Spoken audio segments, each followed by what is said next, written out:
So I'm going to continue on with my holiday builds today, and I'm going to try making a bandsaw reindeer. So I've seen a lot of these done. They look pretty cool, and I wanted to try one myself. So to start this off, I got onto Etsy and I bought a template that I like the look of. I will list the shop that I use down below in the descriptions. And you'll see me use it today. I'm going to kind of obscure it just a little bit just to protect them. But I also want to give you the general idea of how it works and how it goes for me. Over at the bandsaw, I cut up the scrap wood into rectangles that would be big enough to fit the templates.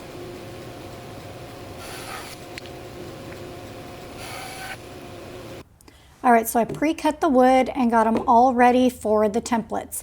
But I wanted to kind of walk through how the templates work and what you get and kind of explain it a little bit.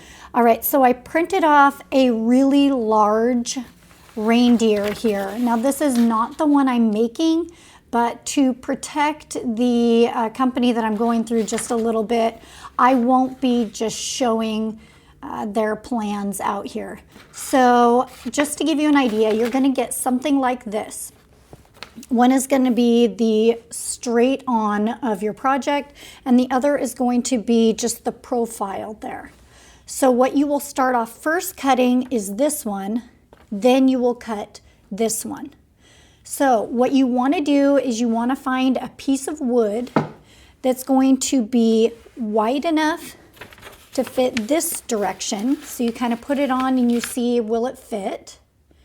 Then you need to do the side version and make sure that this size will fit over here. So then once you have your piece of wood cut, you're going to just cut these out, and you're going to put this one right here first onto your project. So I'm going to start off with gluing on the front on all of mine and then going and cutting that. Then you'll come back and you can glue on the side after that. I cut the templates out and used spray adhesive to hold them onto the wood. Try to keep this off your clothing and nails as it's really hard to get off. I found it was easiest to glue on both the front and the side templates at the same time. Now I'm heading over to the bandsaw to start my cuts. I'm using a 1/4-inch blade. If you use much bigger, it will be hard to make these curves. As much as possible, you want to keep your outer pieces as one piece when cutting at least this first side. You'll be taping them back on to provide stability for your next cut. This will make sense as it goes along here. Make sure to always watch your finger placement so that they're not too close to the blade. I'm using a scrap piece to clear out the pieces that are right by the blade.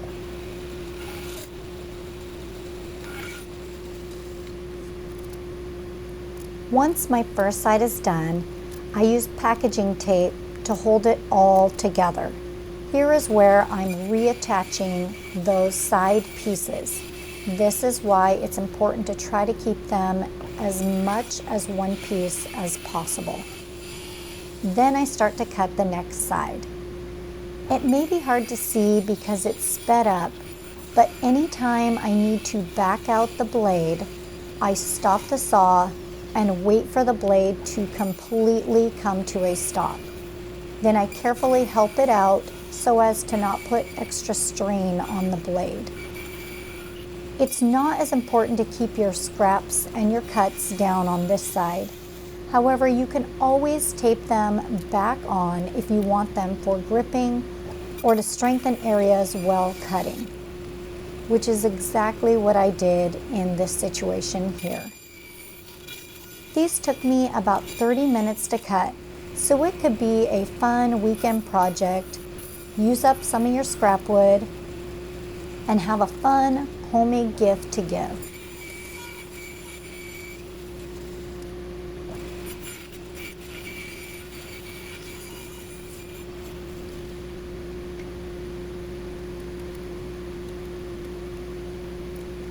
It's pretty fun to take it all apart and see the 3D reindeer that's hiding in the middle. And I'll show you a close-up here of just how cute this reindeer turned out with all the details in it.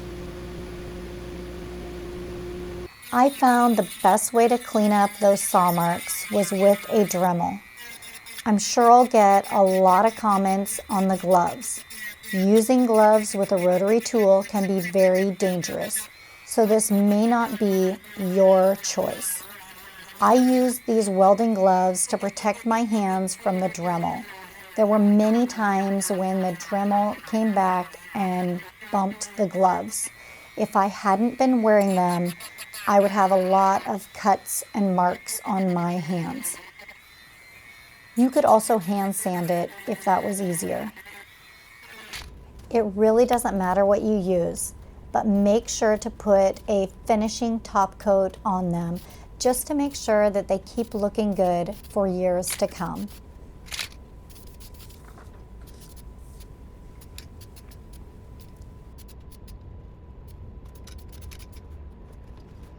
To make them into an ornament, I just drilled a small hole in the top and screwed in a hook.